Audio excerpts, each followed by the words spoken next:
नमस्कार, मी भाऊसाहेब कसबे. स्वागत आहे तुमचं माझ्या युट्यूब चॅनलमध्ये. तर मुख्यमंत्री माझी लाडकी बहीण आता या योजनेमध्ये ई-केवायसी दुरुस्त कशी करायची, कारण आता वर्धा जिल्ह्यामध्ये काही अंगणवाडी सेविकांनी ई-केवायसी दुरुस्त करण्यास चक्क नकार दिला आहे. याच्यामुळे आता सरकारला ज्या लाडक्या बहिणीची ई-केवायसी झाली नाही अशा लाडक्या बहिणींना ई-केवायसी करण्यासाठी पोर्टल हे चालू करावं लागणार आहे. आता लाडक्या बहिणीची ई-केवायसी दुरुस्त करण्यासाठी अंगणवाडी सेविकांना सांगितलं होतं, परंतु अंगणवाडी सेविका म्हणत आहेत की ई-केवायसी दुरुस्त आम्ही करणार नाही, आम्हाला पगारच मिळतो किती 10 ते 12 हजार रुपये, यामध्ये आम्ही काय करायचं. सकाळपासून संध्याकाळपर्यंत याच्यामध्ये काम असतं. त्याच्यामुळे खूप साऱ्या लाडक्या बहिणी येतात, अर्ज देतात, काही ना काही बोलतात. त्याच्यामुळे आम्हाला कठीण होत आहे ई-केवायसी दुरुस्त करण्यास. त्यामुळे आम्ही ई-केवायसी आताही करणार नाही आणि एवढ्या पगारीमध्ये एवढं काम आमच्याही होणार नाही, अशा अंगणवाडी सेविकांनी नकार दिला आहे. आता काही भागामध्ये अंगणवाडी सेविका काम करत आहेत, परंतु काही भागामध्ये अंगणवाडी सेविका ई-केवायसी दुरुस्तही करत नाही. त्याचं कारण जेणेकरून की खूप साऱ्या लाडक्या बहिणी अंगणवाडी सेविकांना बोलतात आणि याच्यामध्ये लाडक्या बहिणीमध्ये एक संभ्रम निर्माण होतो.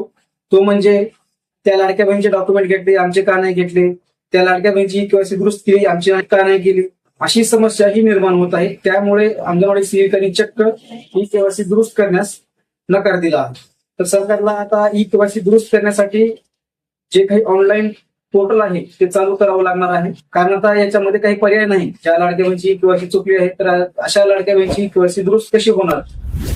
तर सरकार लवकरात लवकर पोर्टल चालू करावं आणि ज्या लाडक्या बहिणीची ई-केवायसी झाली नाही अशा लाडक्या बहिणीची पण ई-केवायसी ही करून द्यावी आणि ज्या लाडक्या बहिणीची ई-केवायसी दुरुस्त करायची आहे अशा लाडक्या बहिणीसाठी पण जे काही ऑप्शन, जे काही पोर्टल आहे ते सुरळीतपणे चालू करून द्यावं, जेणेकरून की लाडक्या बहिणी ई-केवायसी ही स्वतः आपल्या मोबाईलद्वारे ही दुरुस्त करून घेतील. काल परवा एक व्हिडिओ घेतला होता आपण की अंगणवाडी सेविका ई-केवायसी दुरुस्त करत आहेत, परंतु आज मी अंगणवाडी ताईंना बोललो आहे, माझ्या गावामध्ये जे अंगणवाडी सेविका आहेत त्यांना मी बोललोय.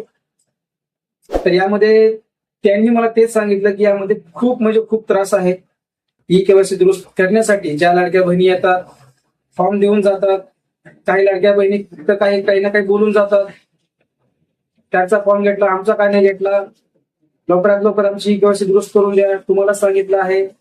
अशा खूप साऱ्या समस्या त्या अंगणवाडी सेविकांना होत आहेत. त्यामुळे काही भागामध्ये अंगणवाडी सेविका ई-केवायसी दुरुस्त करत होत्या, परंतु आता ई-केवायसी दुरुस्त करणार नाहीत असं त्यांनी स्पष्ट सांगितलं आहे.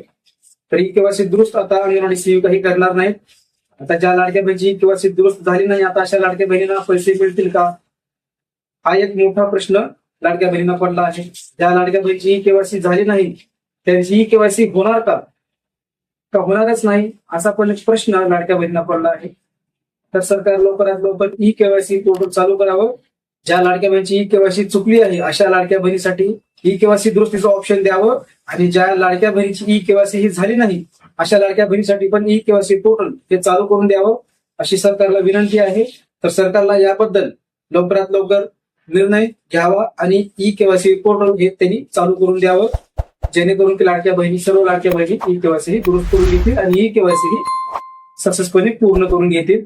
तर काळजी करू नका लाडक्या ताईंनो, लाडक्या बहिणींनो, लवकरात लवकर याबद्दल काही ना काही अपडेट येईलच, कारण अंगणवाडी सेविकांनी आता ई-केवायसी दुरुस्त करण्यास नकार दिला आहे. तर याबद्दल जे काही अपडेट येतील सर्वप्रथम आपल्या चॅनलवरती येतील. तर कृपया चॅनलला आता सबस्क्राईब करून ठेवा. तर भेटूया नवीन माहितीसह, नवीन अपडेटसह. धन्यवाद.